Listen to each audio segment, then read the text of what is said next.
There we go. Now it's working. Okay, so let's. I finished with example 1 the last time we did this. Since we've been off a week, I'm going to do it one more time, all right? Just to get us back in the swing of things a little bit.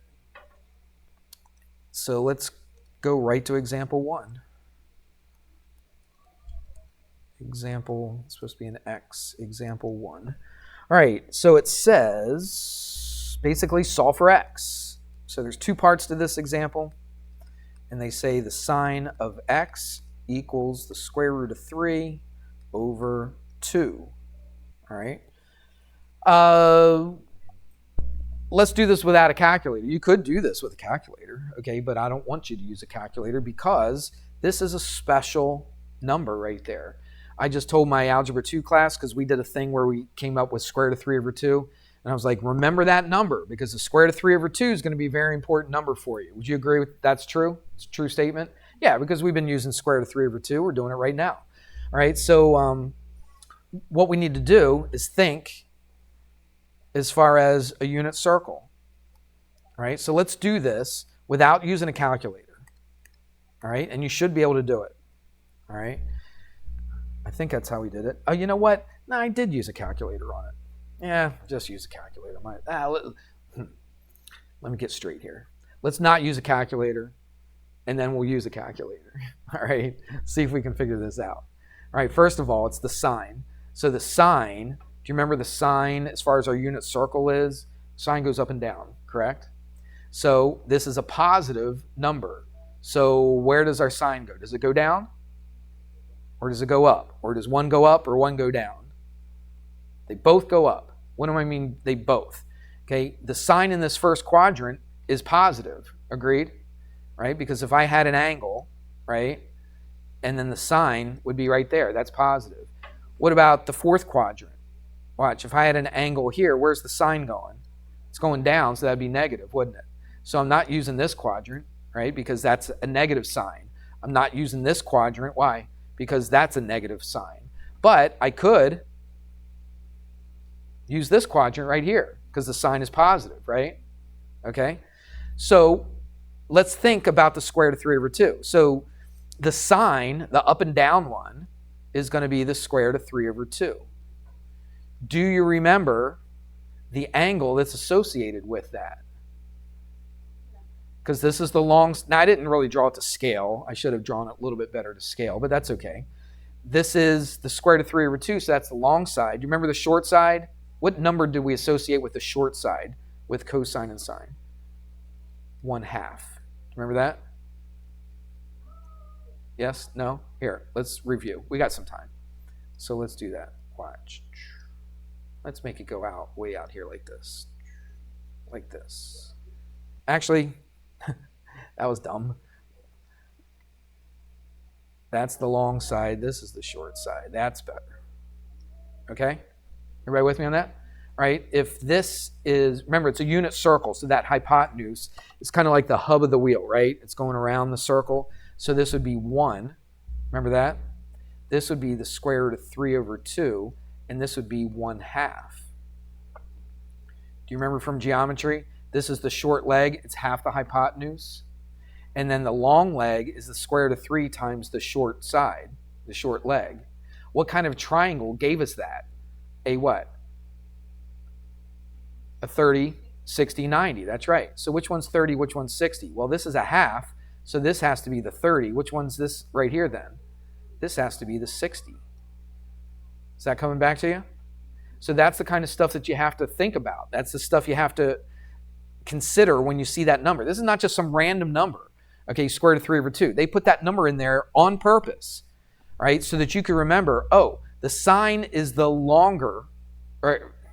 The sine is the one that goes up or down, the vertical one. Since it's square root of 3 over 2, square root of 3 over 2 is the longer leg. Okay, the shorter leg is a half if the hypotenuse is 1. So what angle associates all that together? This angle right here would be 60 degrees. That would be 30 up here, but I don't care about that angle. It's this angle right here that I care about. So that would be 60 degrees. All right? I should draw that a little bit more to scale, don't you think? Let's try it again. But at first, you don't know, right, what the angle looks like. So you just draw it anywhere. But now we kind of know. So watch. This is going to be more like this. Oops, I gotta click off of that. I always forget to do that. And we'll just do this. So that would look like this and like this. So that's what your angle is going to, or that's what your little triangle thing is going to look like. So this would be the square root of 3 over 2. This would be 1/2. This would be 1. So what's that angle right there? It's 60 degrees. Let's make it look like it. 60 degrees. Make sense? So what angle goes right there? If I take the sine of 60 degrees, I get what? I get square root of 3 over 2. So what's x equal to? 60 degrees. But there's another angle that it's equal to. Where else does the sine go up like this? In the second quadrant, doesn't it? Okay, so it goes up like this, and it goes down perpendicular like that. So this is another spot right there. Okay, you go over this way, 1/2, and then in this case, this would be -1/2, right? Because I'm in the second quadrant, you got to go negative then positive. Then you go up how far? Square root of 3 over 2. So what angle is this going to be right here? 60 degrees. But that's not my other angle. Remember, I always have to go from my positive x-axis. So let's do this in a different color. Make it pop a little bit. So watch. I want to go from here to there. That's the angle that I'm looking for. But I know that angle inside the triangle. That's 60 degrees. How can I find that red angle? Well, if I go all the way around to here, where's that give? What angle does that give me? From here to here. Come on, everybody can see that. No, from here to here.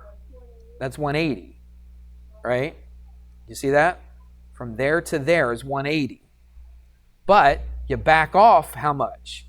60. Now it's 120. So now this red one right here is 120 degrees.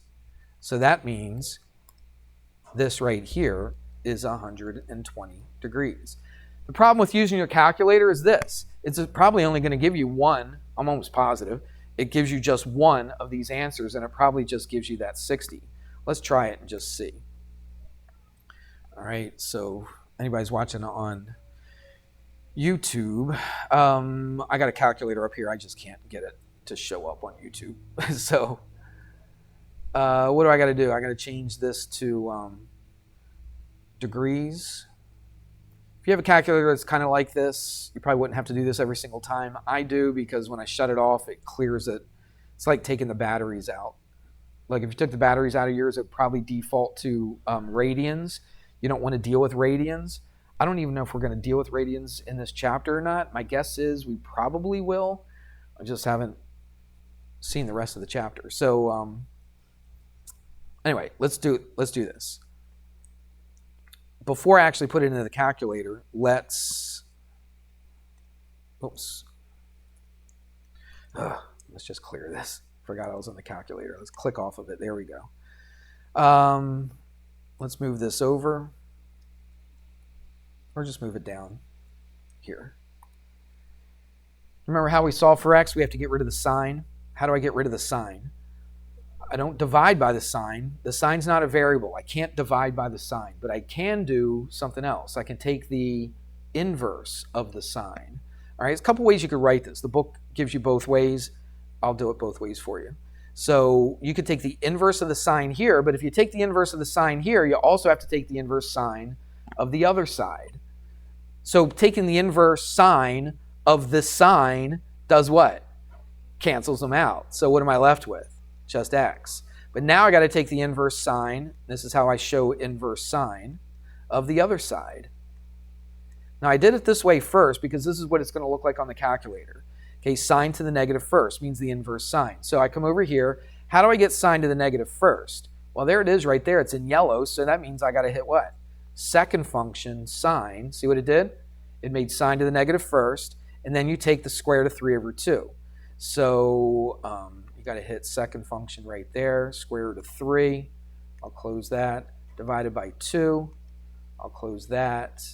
All right, that should give you, there it is, 60 degrees, just like we said. Well, how do you get the 120? Well, the calculator's not going to give it to you. You have to think about what that means. If you're going to get all the possible values, you can't just stay in the first quadrant. That's what the calculator's doing. It's just staying in the first quadrant. Okay, you got to think, where else is the sign going to give you a positive square root of 3 over 2? Is it going to give you a positive square root of 3 over 2 in the bottom 2 quadrants? No, because that would give you a negative, wouldn't it? All right, so where else could it possibly give you a positive square root of 3 over 2? In the second quadrant. It's the same angle, but again, you got to take the angle from here. So from here to here would be 120. You understand how to get the 120? If this angle in that triangle is 60 degrees, what's this little tiny angle right there going to be? Just this little angle right here, from here to here. That's going to be 30, right? But where do you always have to start from to give you your angle? You got to start from the positive x-axis. So you went up to here, which is 90. Then you went 30. 90 and 30 is 120.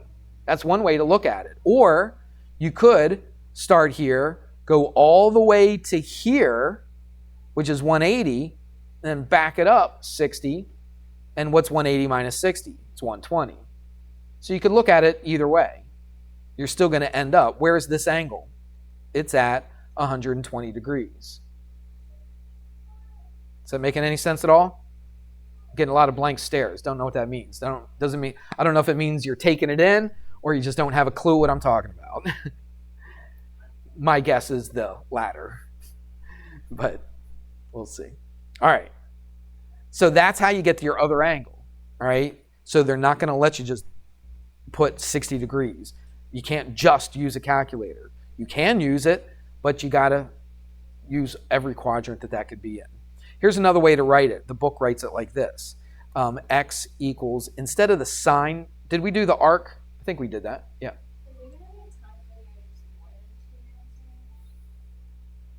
I don't think so. I can't say 100% because there's probably situations I can't think of right now.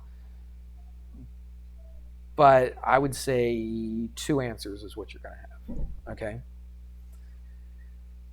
It's so hard to say definitively, are you always going to have this or never going to have that? Because there could be weird situations. But as far as I am thinking, you probably just have 2. Right? Another way you could write this, instead of sign to the negative first, is to write arc sign. Right? Sometimes people like that better. Right? It just means the same exact thing. So if I said the arc sign of square root of 3 over 2, that means exactly the same thing as this. There's actually, I don't want to get into it now, but there could be a difference between, you could also write it like this, arc sign with a capital A. That means something different than the lowercase a. I'm not even going to get into that. That's for another time. Okay, they might introduce that later on. My guess is they probably will. But again, this is my first year teaching it, and I'm just a little bit ahead of you guys. So I haven't seen that just yet. But for right now, I kind of like that, don't you? Because it looks like the calculator, right? It looks like the same thing in the calculator. All right, let's do another one. That was part A. This is part B. And we got the cosine is equal to negative square root of 2 over 2. Okay? Now, let's think about this. Let's not rush to put it into a calculator. This time it's cosine. So you got to think about what quadrants is this going to be in? Where is the cosine negative? It's cosine this time, not sine. Sine goes up and down. What does the cosine do? It goes left and right. It follows the x-axis, right? The sine follows the y-axis. The cosine follows the x-axis. Where, in what quadrants, is the x or the cosine going to be negative? 2 and 3. That's right. Because in order to get a negative cosine, you got to go to the left. Where does that put us? It puts us in the second quadrant or the third quadrant. Okay? Not the first and fourth. Why not? Because any angle in the first quadrant, the cosine of it's always going to be what? It's going to be positive. Same thing with the fourth, correct? So I got to think about this. Now, this is one of our special numbers again, square root of 2 over 2. What angle, do you remember what angle goes with the square root of 2 over 2? Or is associated with it? 45, that's right. Okay, so I can draw a 45 as close as I can. Yeah, it's a little bit too long. Why does it matter how long it is? Because, yeah, I want to get the sides equal to each other, okay? Very good. That's close enough, not exactly, but you get the idea. All right, so this little angle right here would be 45 degrees, correct? Where else? In the third quadrant, right? So it would be about like this.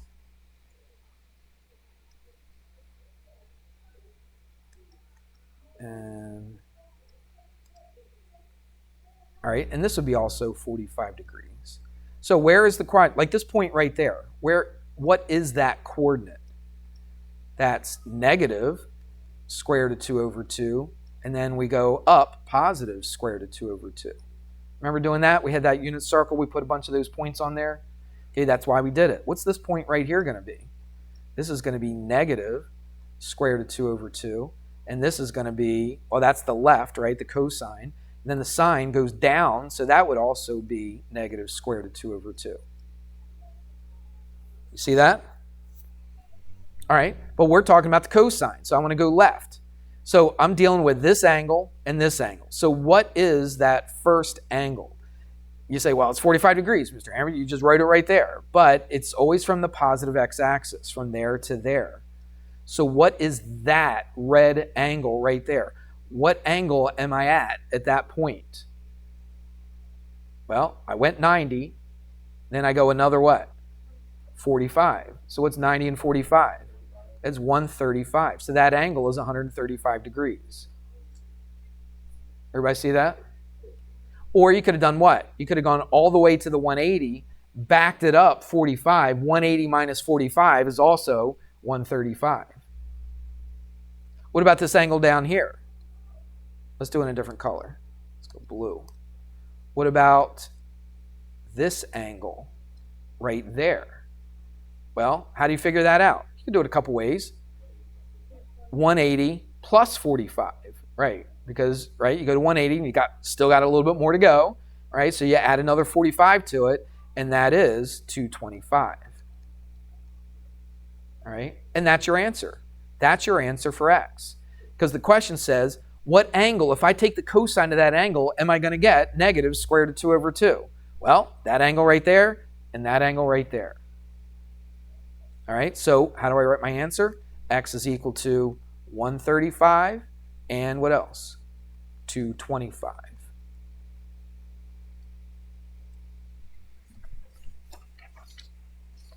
Does that make any sense at all?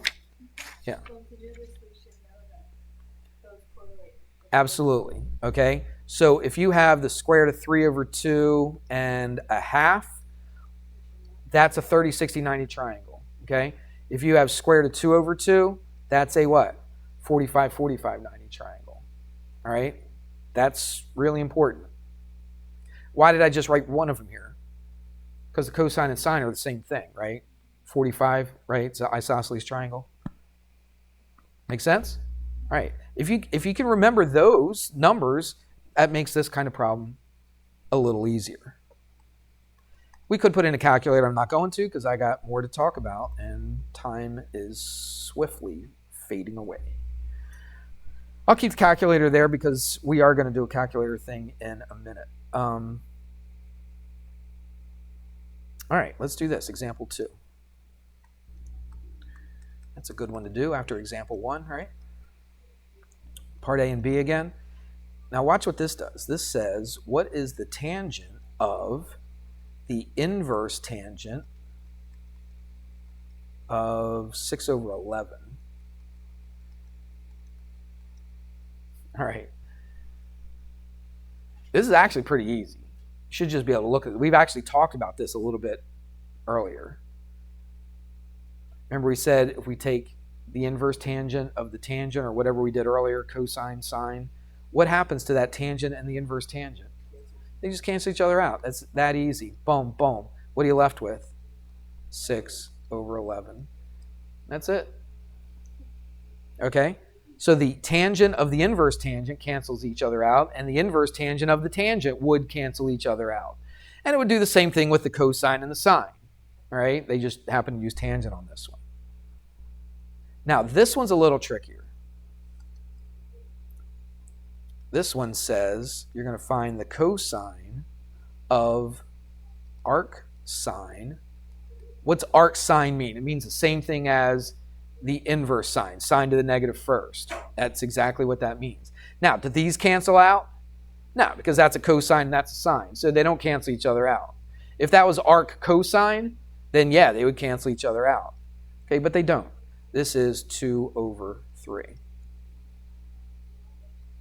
All right, this one, it seems a little trickier, but once you see it done, I don't know if it's easier or not for you, but let's see what we're going to do. First thing we're going to do is we're going to set up a little triangle, all right? By the way, that's a 2/3. That's a weird looking 3. Let's make it look a little, let's look a little bit better if I can. That's a little better. All right, 2 over 3. So first thing we're going to do is we're going to kind of find an angle, all right? Because that's what this means. When you see inverse sine or the arc sine, it's asking you what angle, if I take the sine of it, will I get 2 over 3? You hear what I just said?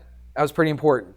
What angle, if I take the sine of that angle, am I going to get 2 over 3? Now, is that one of my special ones? No, it's not square root of 3 over 2. It's not a half. It's not square root of 2 over 2. It's not one of those special ones. So what I'm going to do is I'm going to set up a little x and y axis.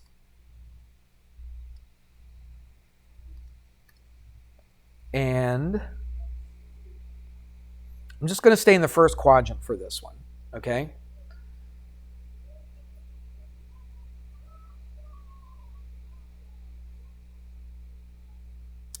And why am I going to stay in the first quadrant? Because I'm going to take, I was going to say that, but I'm not cool. Yeah, let's just stay in the first quadrant. Oh, I know why, because the problem says it. I didn't even read the problem. It says all the angles are in quadrant 1, so that's good. All right, so I don't have to worry about second, third, and fourth quadrant. Let's just stay in this quadrant. Now, what I'm going to do is I'm going to draw an angle. It doesn't have to be to scale. I don't know if it's 45. I don't know if it's 30. I don't know. It could be like 57. I have no idea. I'm just going to draw an angle somewhere in that first quadrant. Is that all right with you? It doesn't have to be to scale. If you wanted to draw it to scale, you could. In this next little step, I could show you how to draw it to scale. But I don't really care that it's to scale. All right, there's my little right angle right there. And there's my angle there. That's my theta. That's what I'm trying to find, kind of. You'll see what I mean in a second. Now, if I take the sine of that angle, what am I going to get? I'm going to get 2 over 3, right? So that means, what is the top? That would be opposite over the bottom, which would be, it's sine. What over what for sine? Opposite over hypotenuse, that's right. So here's my angle. So the opposite, this side right here, what's the length of this side right here going to be? It's going to be 2. See how easy that is? All right, so it says the sine, or the arc sine of 2/3. That means I don't know what the angle is, right? But I do know that the opposite, since I'm doing the sine, the opposite is 2, and the what? Hypotenuse is 3. Very good. Okay? So I kind of set it up. Now, what am I trying to do, though? I'm not really finding that angle, like how many degrees that angle is. I don't really care what the angle is. All I want to do is find the what of that angle, the cosine. So now I got this set up. How do I find the cosine of this angle? I do the what over the what? Cosine? What's cosine? Adjacent over hypotenuse, okay? Adjacent over hypotenuse. Problem is, what? Don't have the adjacent, but I can find the adjacent. How can I find the adjacent? Pythagorean theorem, okay? So I don't know what it is. I'll call it x. Is that all right? So let's do it. So it's x squared plus 2 squared equals 3 squared. So x squared equals, what's that? 9 minus 4 is what? 5. What's x? Square root of 5. So x is, let's just put it in there, square root of 5. Everybody okay with that? Because I know the opposite, I knew the hypotenuse, I didn't know the adjacent. I could find the adjacent just by doing Pythagorean theorem. Now, can I find the cosine of that unknown angle? Again, I don't have to actually find the unknown angle. I just want to find the cosine of that unknown angle. So what is it? It's adjacent over hypotenuse. So all this is what? Adjacent. What's adjacent to that angle? Square root of 5 over the hypotenuse, which would be what? 3. And that's it. That's your answer. That's the cosine of this angle. All right? So when it says arc sine or inverse sine, it's telling you an angle, or it's asking for an angle. That's that angle right there, theta. But again, we didn't even have to know what it was. All I had to do was find the cosine of that particular angle. So I go adjacent over hypotenuse, boom, right there, and I'm done.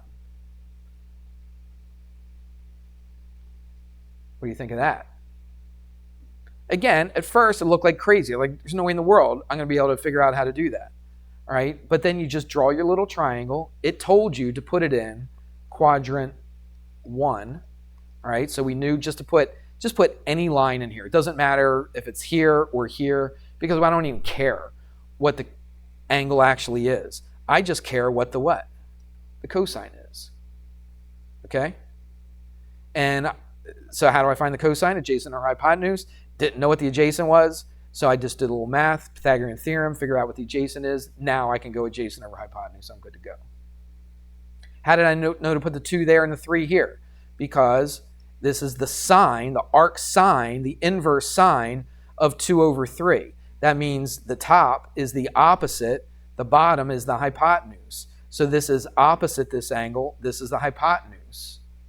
Okay, so you just put those numbers there, find the missing one, do the cosine, boom, you're done. It took way longer to explain it than it does to actually do it. To actually do it, it's actually pretty quick and easy. Let's do another one. Example 3. It's not the same kind, it's a different example. So, this is example 3. They give you a triangle. I'll draw the triangle in a second. It says that side F is 17 and side D is 32. Find angle E. Find angle E. So it's a right triangle. I don't really care that this is to scale. It doesn't really bother me.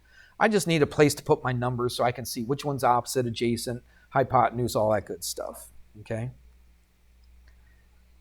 I think they give you a picture. Do they give you a picture on this? There's angle E. If that's angle E, this is side E.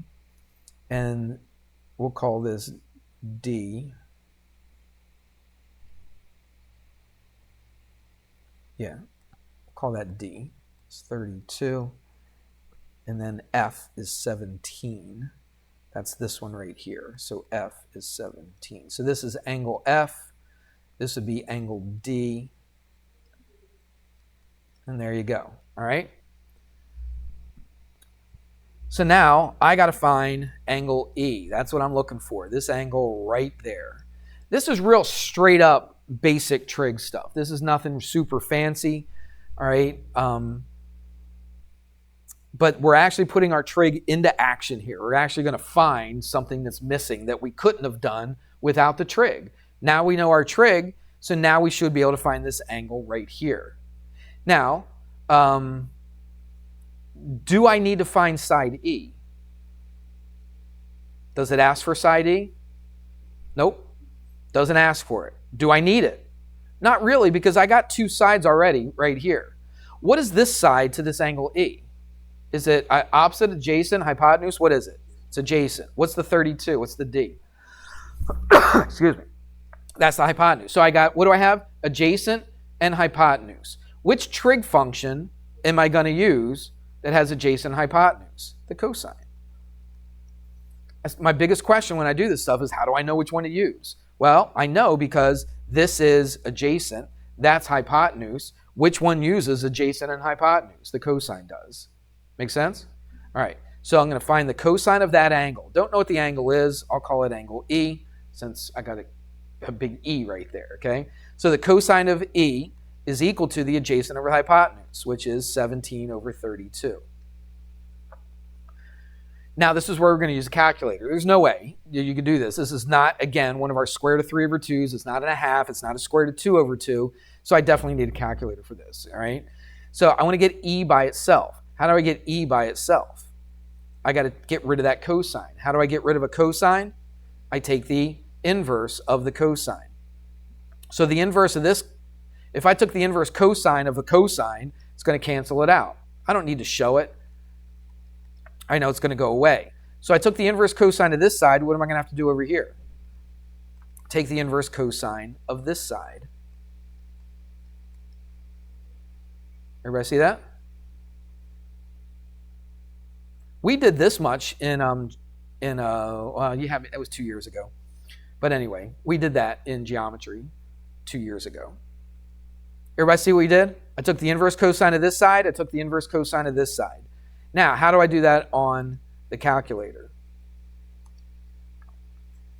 Well, I do it on this calculator. I do it exactly the way it looks. All right, so I hit cosine to the negative first. But how do I do that here? See that yellow? It's kind of small, but do you see it behind that cosine button?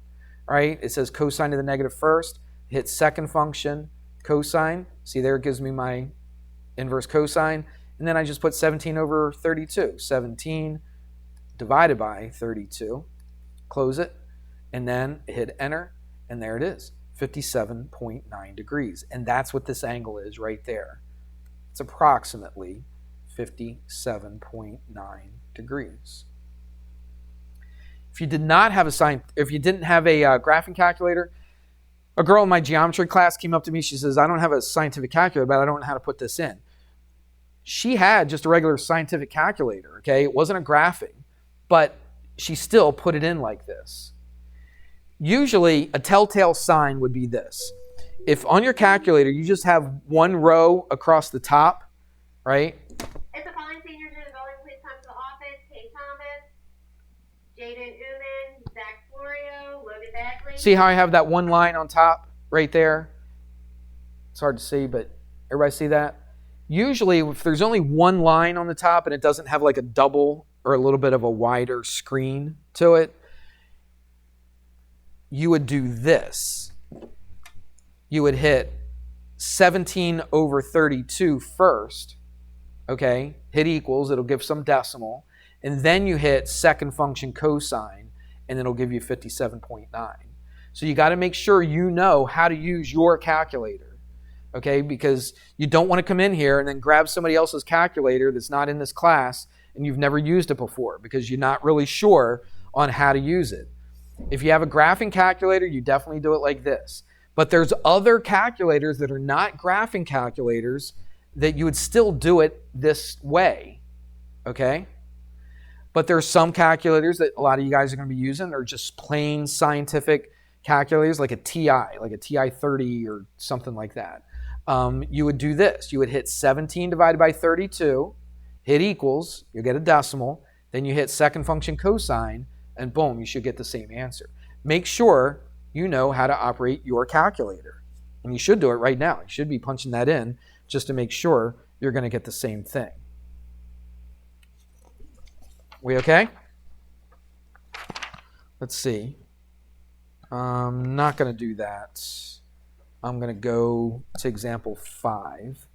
So this is a big part of doing trig is, at least the beginning of trig. And we're still at the very beginning. So this problem says solve the triangle. Like what? How do I solve a triangle? Well, basically what it means is you're just finding all the missing parts of the triangle. Okay? So here's a triangle. Let's do it right here. Right there, right there. And if it's not to scale, it doesn't matter. Oops, there we go. All right, let's see, ABC. This is A, this is B, this is C. This is 33 degrees, this angle right there, and this is 5.8. All right, they just give you those two things. You got to find all the missing stuff.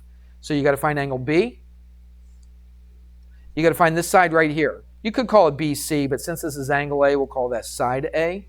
Is that all right? Since this is angle C, we'll call this little side C right there. So that's what we're solving for, those three things.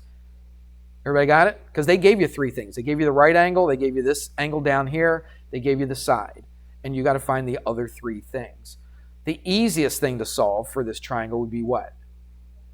The angle, exactly. How do you find that angle right there?